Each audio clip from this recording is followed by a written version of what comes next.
Dear ones, with love and great respect, we offer assistance to your evolutionary journey with the intention of bringing hope and enlightenment to all who seek it. We see a great deal of change taking place on Earth, although you are unable to see it as we do. Energies of light continue to intensify as more individuals awaken and begin to comprehend truths previously unavailable to them, simply because they were not open or receptive. There is a great deal of assistance available to anyone requesting it, but you must ask. Many previously closed to change or new ways of seeing and believing are now opening to the idea that there may be better ways of doing things, as many accepted beliefs, concepts, laws, simply no longer work as they once did. This realization is the birth of awakening. At the same time, those already spiritually aware are expanding into increasingly higher levels of awareness. Those already spiritually awake simply need validation of what they are experiencing at this time, rather than increasing amounts of new information. The temptation is to seek answers through the mind when things are not fully understood, because the three-dimensional belief system teaches that study, learning, doing, on a mental level is necessary to understanding, which is true in the beginning stages of awakening. You have learned in this fashion through many lifetimes, and have arrived at a place where the human mind is no longer an effective tool for your inner journey. The human mind is limited to what is already known and cannot access the deeper realms of divine consciousness within. This shift can be a huge and troubling leap for those who have devoted their lives to one particular spiritual path for many years, or even through lifetimes. This is especially true for the teachers of those paths who have dedicated themselves, taught classes, written books, and put all their energy and trust into some one particular modality. Real spiritual paths and modalities, those that have truth at their foundation, will not disappear, but rather their core ideas will expand to new and higher levels. Often, it is the unawakened consciousness of followers who fear change that hold the evolutionary expansion of some spiritual modality back in energies that have become obsolete. Nothing real is or can ever be lost, only the illusions of it disappear. Every organized religion, teaching, or spiritual modality originally come about as truth from a highly evolved teacher, but over generations, original teachings are always lost when the teacher passes on and the teachings become organized as a religion. The truths revealed by the original teacher then quickly become misinterpreted by followers not of the original teacher's state of consciousness. Some then declare themselves to be the teachers and present the original teachings from a lower and often very three-dimensional level. This is why truth should never be organized. Placing faith, trust, or hope, personal power, in a path, guru, or modality is not meant to continue forever. These things are important tools for awakening, but only work up to a certain point, because the nature of evolution determines that a person will eventually evolve beyond a need for them. There comes a time when the seeker is no longer in alignment with some of the very tools and modalities that serve to get him to his new level of awareness. He has graduated. Truths learned through an illumined path or teacher can only be fully accessed and become one's state of consciousness when they flow from within, where all divine ideas exist in the fullness of their pure form. Before that, they are simply intellectual knowledge. Meditation helps to open the door. The silent inner listening of meditation indicates to one's higher self that they are ready and receptive for more. Once accessed, divine ideas continue to unfold and reveal themselves as each new level of consciousness is attained where there is alignment with the new truth. Enjoy life. The ascetic practices of the past that came about as the result of believing spirituality to be separate from ordinary living are no longer a part of the world's belief system as they once were. Contrary to what many still believe, pain and suffering does not please God in any way and never could, because the harmonious perfection of one is all there is. Pain and suffering do not exist in divine consciousness. If it did, it would be universally permanent, held forever in place by divine law. Living as an awakened individual is a matter of being in the world but not of it, living and enjoying life without attachment. Go to work, go to school, have relationships or not, do what you are guided to do, but do it from your highest level of awareness in the realization that you are whole and complete with or without these things.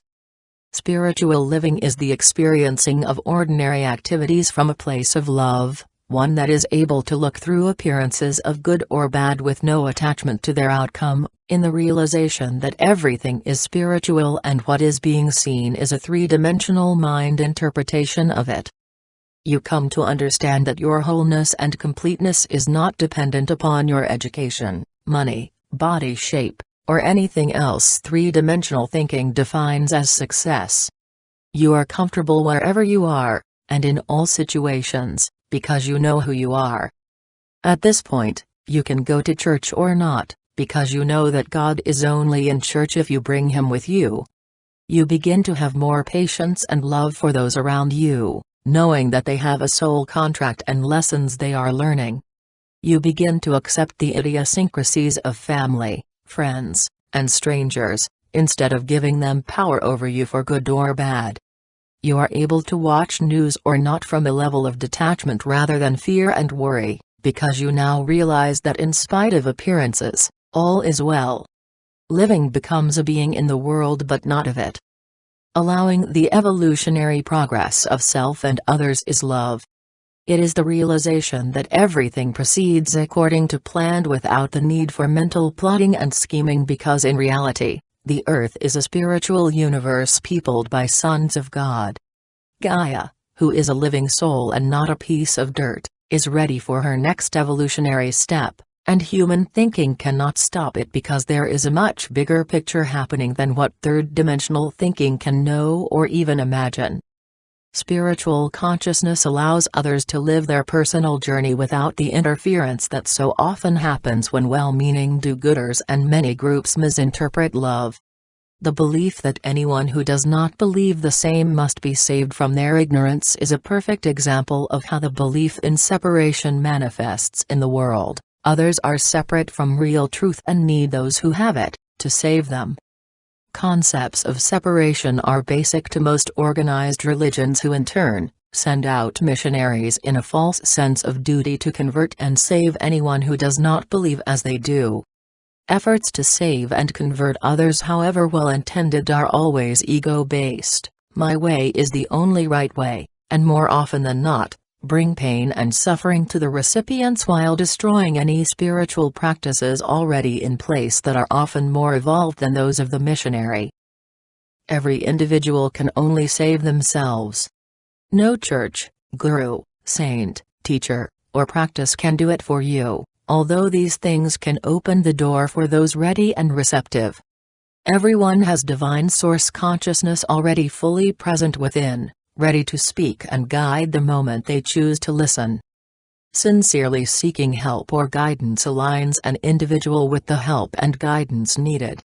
The common belief that it is a love and duty to save every so-called floundering person is often just interference, for in spite of appearances, no one really needs saving, and those that seem to need it are usually learning some difficult lesson they themselves chose for their evolution. Their choice could have simply been to live fully in and experience third-dimensional energy. Allowing is the gift of stepping back, while at the same time, having your hand ready to grasp the others should they reach out. It is not a reaching down and pulling someone up out of their personal and chosen gutter. There is a fine line here that can only be accessed through intuition, because the world in general continues to promote the saving of everyone, whether or not the person desires saving. Intuition, your inner radar or gut feeling, is always the best guide as to whether or not someone appearing to be in need of rescue really needs and wants it, or is just seeking someone to assist them to continue in their chosen lifestyle. Always remember that there is a bigger picture going on. This will allow you to make sense of the seeming discord another may be struggling with. Again, we iterate that there is a fine line in these situations where often, intuition is your only guide. Some may seem not to want help, but your intuition may be telling you that they really do want help.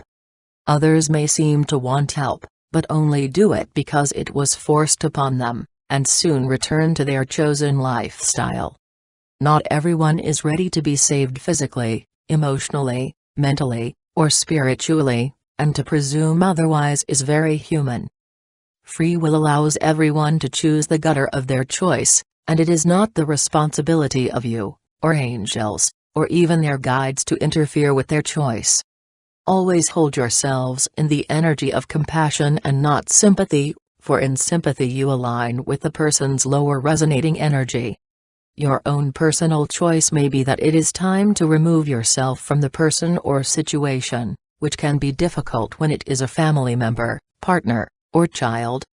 This is not to say that a parent does not take action, doing whatever they feel is necessary in the case of a child, but when that child becomes an adult who in spite of all the help still chooses self-destructive behavior, the parent or guardian must step back into the love of allowing. Your job as a spiritually evolved person is to recognize that in spite of all appearances, every individual is in reality a divine being. Surround the person with light and then move on, for the more you hold them in consciousness according to their human appearance, you add to the illusion. You are creators. Know that it is often more loving to allow these dear ones to fall flat on their face or even leave this life than to continue enabling them in their illusion. In their next lifetime, they will make different choices based on the learned experiences of this one. This is true for most addictions, drugs, alcohol, sex, rituals, or anything else an individual believes will give them the sense of wholeness, happiness, and peace they crave. The divide between those awakening and those choosing not to awaken grows wider every day, and powerful frequencies of light are forcing those spiritually ready to live their truth, which can and often does mean leaving behind some person, place, or thing, physically, emotionally, mentally, or spiritually. Now is a time of many choices that only you can make. We are the Arcturian group,